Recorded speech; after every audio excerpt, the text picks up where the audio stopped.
अपनी किताब America on 6 roubles a day में इस लेखक ने अपने पहले अमेरिका दौरे के अनुभवों को काफी हास्यपूर्ण ढंग से लिखा है, जो कि 1900 के दशक के मध्य में हुआ था। वह इस बात से हैरान रह गए थे कि एक आम अमेरिकी किराना स्टोर में कितनी जबरदस्त किस्म की चीजें उपलब्ध थीं। वह लिखते हैं, अपनी पहली खरीदारी यात्रा के दौरान मैंने पाउडर दूध देखा जिसमें बस पानी मिलाओ और दूध तैयार। फिर मैंने पाउडर संतरे का रस देखा जिसमें बस पानी मिलाओ और संतरे का रस तैयार। मैंने पाउडर अंडे देखे जिसमें बस पानी मिलाओ और अंडे तैयार। और फिर मैंने बेबी पाउडर देखा और मैंने सोचा, क्या देश है ये। खैर, हम जानते हैं कि एक बच्चे, एक जीवित सांस लेने वाले इंसान को बनाने के लिए सिर्फ पाउडर और थोड़ा पानी काफी नहीं है। लेकिन मुझे लगता है कि आज औसत ईसाई के मन में यह गलतफहमी है कि एक शिष्य बनाना आसान है, कि यह रातों रात हो सकता है। हाँ, मसीह में विश्वास के साथ आत्मा का परिवर्तन तुरंत हो जाता है, लेकिन एक प्रभावी शिष्य बनाना वो तो पूरी जिंदगी का काम है। तो हमें अपनी जिंदगी में कौन कौन सी चीजें मिलानी चाहिए ताकि हम बढ़ सकें और प्रभु की प्रभावी सेवा कर सकें। खैर, बाइबल में कुछ सबसे बेहतरीन सबक असल में जीवंत उदाहरणों के रूप में मिलते हैं, और इसलिए इसे सीखने के लिए हम देखेंगे कि ये तत्व फिलिप, सुसमाचार प्रचारक, के जीवन में कैसे मिलते और प्रकट होते हैं। मैं पहले तत्व को विनम्रता कहना चाहूंगा। आज हम प्रेरितों के काम 8 में हैं और हमने फिलिप को देखा, जो पहले 7 डीकनों में से एक थे, अगर हम उन्हें आधिकारिक रूप से ऐसा कह सकते हैं। वह यरूशलेम छोड़कर उत्तर की ओर सामरिया के क्षेत्र में प्रचार करने के लिए गया। उसे वहां जबरदस्त प्रतिक्रिया मिली। 6 आयत में लिखा है, भीड़ एकमत होकर फिलिप की कही बातों पर ध्यान दे रही थी। और परिणाम स्वरूप 8वीं आयत हमें बताती है, उस नगर में बहुत आनंद हुआ। तो आपके पास पूरे शहर में, कह सकते हैं, एक महान जागृति आई और फिलिप इसका नेतृत्व कर रहा था। अब आप उम्मीद कर सकते हैं कि फिलिप सामरिया का बिशप बन जाएगा या इस क्षेत्र में प्रमुख कलीसिया स्थापक बनेगा। लेकिन इसके बजाय यहां 26वीं आयत में हम कुछ चौंकाने वाला पढ़ते हैं। प्रभु के एक दूत ने फिलिप से कहा, उठो और दक्षिण की ओर उस मार्ग पर जाओ जो यरूशलेम से गाजा को जाता है। यह एक मरुस्थलीय स्थान है और वह उठकर वहां गया। तो यहां आपके पास यह है कि फिलिप एक सफल नगर अभियान को छोड़ रहा है। अब वह मरुस्थल के पिछले हिस्से में जा रहा है, और यही कारण है कि मैं इसे विनम्रता की विशेषता मानता हूं।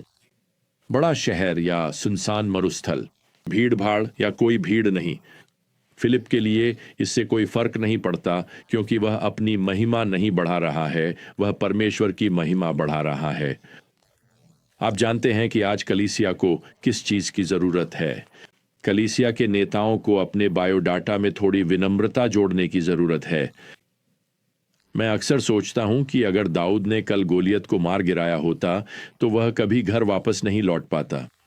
वह कभी भी ईसाई मीडिया की हलचल, स्पीकिंग टूर, फोटोशूट्स और तमाम मीडिया इंटरव्यूज से आगे नहीं बढ़ पाता।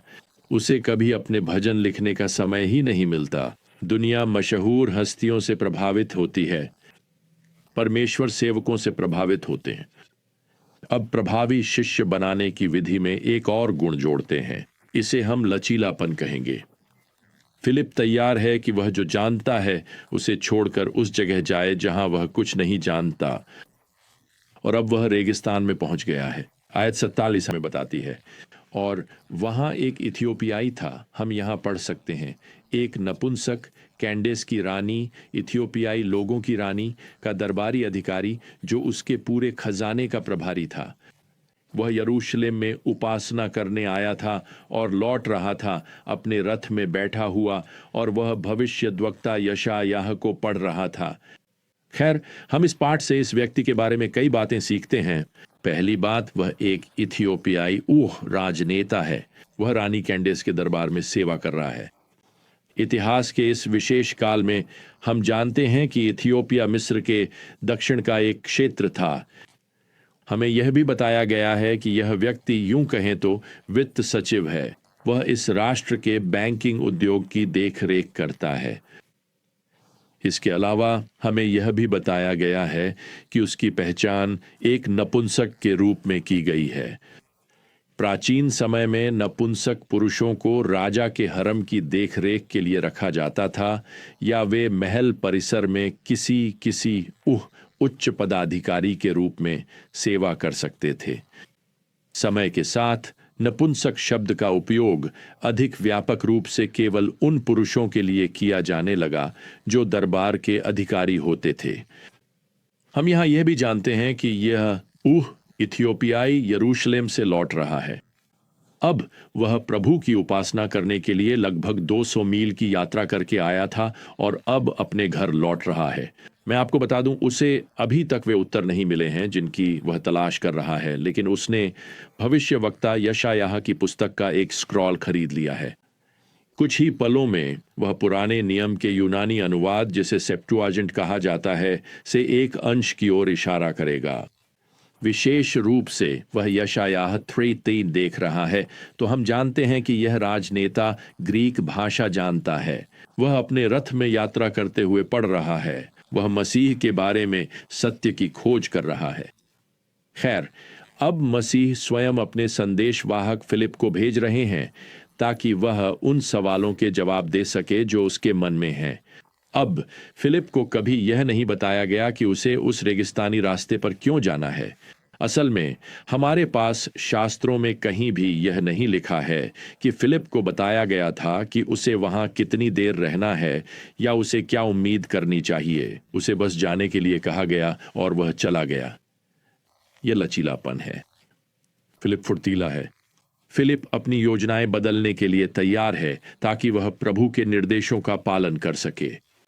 समरिया में भीड़ उसकी प्रचार सुनने के लिए उमड़ रही है, लेकिन अब प्रभु उसे कहते हैं कि आप जानते हैं, उस एक रथ के पीछे जाओ। और पद 29 में प्रभु फिलिप से कहते हैं, जाओ और इस रथ के पास जाओ। तो फिलिप न केवल इथियोपियाई नपुंसक से मिलने के लिए दौड़ रहा है, बल्कि उसे बातचीत भी शुरू करनी है, और वह यहां पद 30 में ऐसा करता है। फिलिप उससे कहता है, क्या तुम समझते हो कि तुम क्या पढ़ रहे हो? एक बार फिर फिलिप इस अवसर का जवाब दे रहा है। यह सहज है और फिलिप इस क्षण को पकड़ लेता है। यही वह चीज है जिसकी आप तलाश करते हैं, जैसे कि उस कार मैकेनिक के साथ या अपने पड़ोसी के साथ एक ऐसा मौका जिससे आप सुसमाचार की बातचीत शुरू कर सकें। फिर से यह राजदूत यशायाह तेयाबा से पढ़ रहा है, जिसमें मसीह का वर्णन है कि वह एक भेड़ की तरह चुपचाप वध के लिए ले जाया जा रहा है। वह फिलिप से स्वीकार करता है कि वह भ्रमित है। वह फिलिप से यहां पद 34 में कहता है, मैं आपसे पूछता हूं, यह भविष्यवक्ता किसके बारे में कह रहा है, अपने बारे में या किसी और के बारे में? हम पद 35 में पढ़ते हैं, तब फिलिप ने अपना मुंह खोला और इसी शास्त्र से शुरू करते हुए उसने उसे यीशु के बारे में शुभ समाचार सुनाया। अब हमें यह नहीं पता कि फिलिप ने यीशु के बारे में सब कुछ क्या कहा, लेकिन हम यह जानते हैं कि उसने यशायाह के इसी शास्त्र से शुरू किया और उसे यीशु के बारे में शुभ समाचार सुनाना शुरू किया। निश्चित रूप से उसने समझाया कि यीशु पाप के लिए अंतिम बलिदान थे, कि यीशु परमेश्वर के मेमने थे। फिलिप स्पष्ट रूप से न केवल उद्धार की योजना को समझाते हैं, बल्कि एक विश्वासी की पहचान को भी यीशु की मृत्यु, गाढ़े जाने और पुनरुत्थान के साथ जोड़ते हैं, जैसा कि जल बपतिस्मा के माध्यम से दर्शाया गया है। यह पानी में डुबकी लगाना है।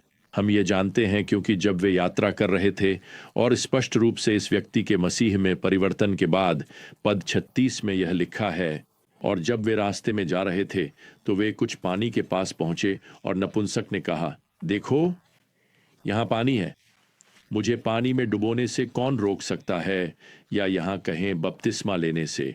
और उसने रथ को रुकने का आदेश दिया और वे दोनों, फिलिप और नपुंसक, पानी में उतर गए और फिलिप ने उसे बपतिस्मा दिया। अब मुझे लगता है कि हम उम्मीद करेंगे कि फिलिप इस रथ में इस नए परिवर्तित राजनेता के साथ आगे बढ़ता रहेगा जो अब सूख रहा है। मुझे लगता है आप जानते हैं, फिलिप कैंडेस के महल के दरवाजे खोल सकता है। मेरा मतलब है, सुसमाचार इस दरबार के दृश्य में प्रवेश कर सकता है। वह इथियोपिया की रानी है। यह रोमांचक होने वाला है, लेकिन इसके बजाय पद 29 कहता है, जब वे पानी से ऊपर आए तो प्रभु का आत्मा फिलिप को उठा ले गया और नपुंसक ने उसे फिर नहीं देखा। मेरा मतलब है, इससे पहले कि फिलिप अपने चेहरे से उस पानी को पोंछ सके जो इस आनंदित इथियोपियाई विश्वासी के वस्त्रों से उड़ा था, वह अलौकिक रूप से अचानक तुरंत वहां से हटा दिया जाता है। और पद 40 हमें बताता है, फिलिप ने खुद को अजोतुस में पाया। मुझे आश्चर्य है कि क्या वह अभी भी भीगा हुआ है। खैर, यहां नुस्खे में जोड़ने के लिए एक और सामग्री है। आइए इसे उपलब्धता कहें। क्या फिलिप प्रभु से, आप जानते हैं, इस अचानक बदलाव की शिकायत करता है? अचानक वहां से हटा दिया गया। क्या वह यह तर्क करता है कि उसने कुछ अद्भुत शुरू किया था और प्रभु ने उसे, आप जानते हैं, इथियोपिया के देश और महल में जाने क्यों नहीं दिया? उसने वास्तव में कुछ भी पूरा नहीं किया सिवाय इस एक परिवर्तन के। नहीं, फिलिप अजोतुस में वही करता है जो उसने सामरिया में किया था और फिर अब यहां रेगिस्तान में किया। हम पद 40 में पढ़ते हैं, जैसे ही वह वहां से गुजरा, उसने सभी नगरों में सुसमाचार का प्रचार किया जब तक कि वह कैसरिया नहीं पहुंच गया। यह अद्भुत है ना? विनम्रता, लचीलापन, उपलब्धता। खैर, हमारे लिए आज कितना अच्छा उदाहरण है। आइए आज ही इन गुणों को अपने जीवन में मिलाना शुरू करें। तो जब तक हम अगली बार ज्ञान की यात्रा पर मिलें, प्रियजनों, प्रभु यीशु मसीह का अनुग्रह, परमेश्वर का प्रेम और पवित्र आत्मा की संगति आप सभी के साथ बनी रहे। आमीन।